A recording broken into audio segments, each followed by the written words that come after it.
அனைவருக்கும் வணக்கம். RR food production சேனலை சப்ஸ்கிரைப் பண்ணுங்கள். நோய் நாடி நோய் முதல் நாடி அது தணிக்கும் வாய்நாடி வாய்ப்பச் செயல் என்ற திருக்குறளுக்கு இணங்க நாங்கள் ஃபுட் வெரைட்டி செஞ்சு தரோம். இன்றைக்கி நம்ம ரசப்பொடி எப்படி செய்கிறது தான் பார்க்க போகிறோம். நம்ம வீட்டிலேயே ரசப்பொடி செஞ்சு வச்சுக்கலாம். பாருங்கள், 1 கப்பு துவரம்பருப்பு எடுத்துக்கோங்க. நல்லா பொன்னிறமாக வறுக்கணும், தீஞ்சிடக்கூடாது. தீஞ்சிட்டால் அதனுடைய வாசம் மாறிடும். அதனால் பொன்னிறமாக வறுத்து எடுத்து வச்சுக்கோங்க.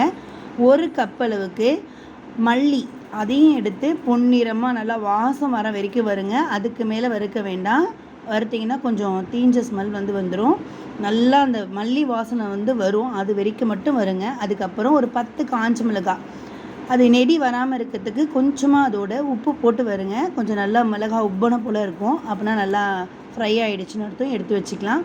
1 கப்பு ஜீரகம், அதையும் நல்லா ஃப்ரை பண்ணி எடுத்து வச்சுக்கோங்க. ரொம்ப பொரிஞ்சிட வேண்டாம், கொஞ்சம் லைட்டாக மிதமாக இருக்கும்போதே எடுத்து வச்சுக்கலாம். 1 கப் அளவுக்கு மிளகு, அதையும் நல்லா பொரிச்சிட வேண்டாம்.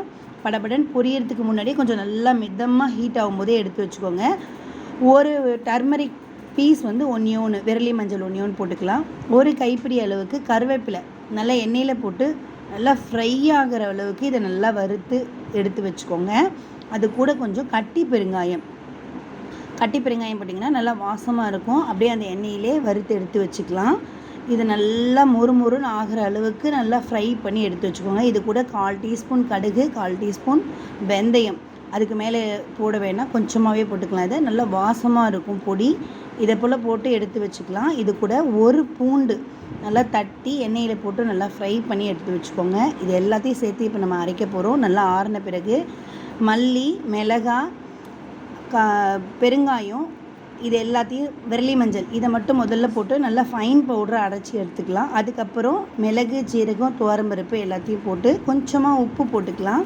அதோடு போட்டு நல்லா ஃபைன் பவுடரை அரைச்சிக்கோங்க. உங்களுக்கு வேணும்னா குறகுறப்பாக கூட அரைச்சி எடுத்து வச்சுக்கலாம். இங்கே பாருங்கள், இந்த மாதிரி பதத்தில் அரைச்சி எடுத்து வச்சுக்கோங்க.